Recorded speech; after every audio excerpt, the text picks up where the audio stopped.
Imagine turning on the radio in 1983 and hearing the same song everywhere. It didn't matter where you went. Car radio, MTV, grocery stores, TV appearances. This song was unavoidable. And the voice behind it, even more unforgettable. Bright colors, bold personality, completely different from anything else at the time.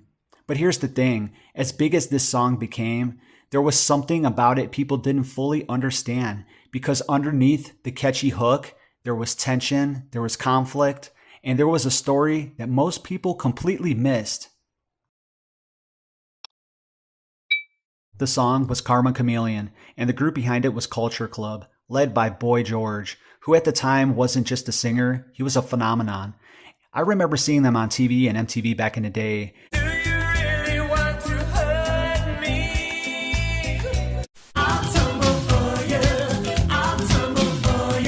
And it wasn't just the music that grabbed your attention. It was everything. The look, the style, the confidence.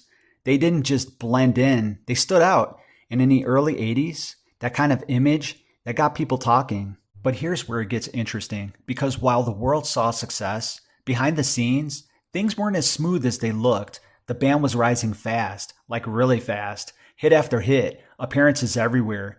Pressure was building, and at the center of it all was a complicated relationship, one that would quietly influence the music, including this very song. Because Karma Chameleon wasn't just a catchy 80s hit, it was actually inspired by something personal, something emotional, and depending on how you look at it, something a little bit painful. Karma Chameleon is about honesty, or more specifically, what happens when people aren't honest with themselves. Boy George later explained that the song was about fear of standing up for what you truly believe, about changing who you are to fit in, blending in like a chameleon. And when you think about it like that, the lyrics hit a little different. It's not just a fun, colorful pop song anymore. It's about identity. And in the early 80s, that was a big deal. Now, let's add this layer on top. Boy George and drummer John Moss were in a relationship, something that wasn't widely public at the time.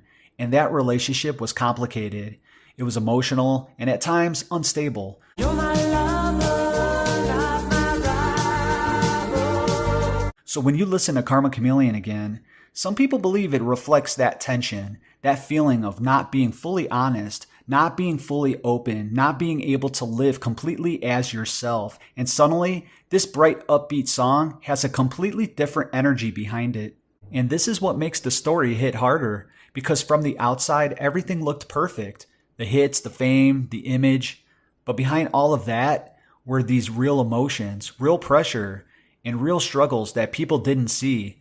I remember back then, you didn't really think about all that. You just heard the song and enjoyed it. You come and go. But looking back now, you realize there was way more going on under the surface.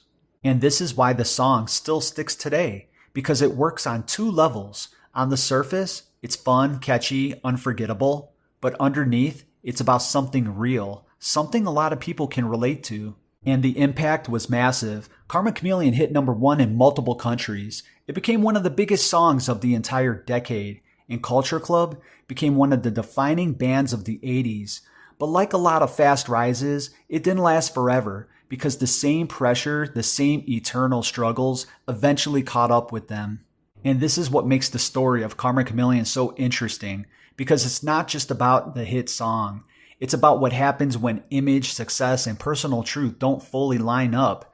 Culture Club gave the world something unforgettable, a sound, a look, a moment in time that still stands out today. But behind that moment were real people trying to navigate fame, identity, and pressure all at once.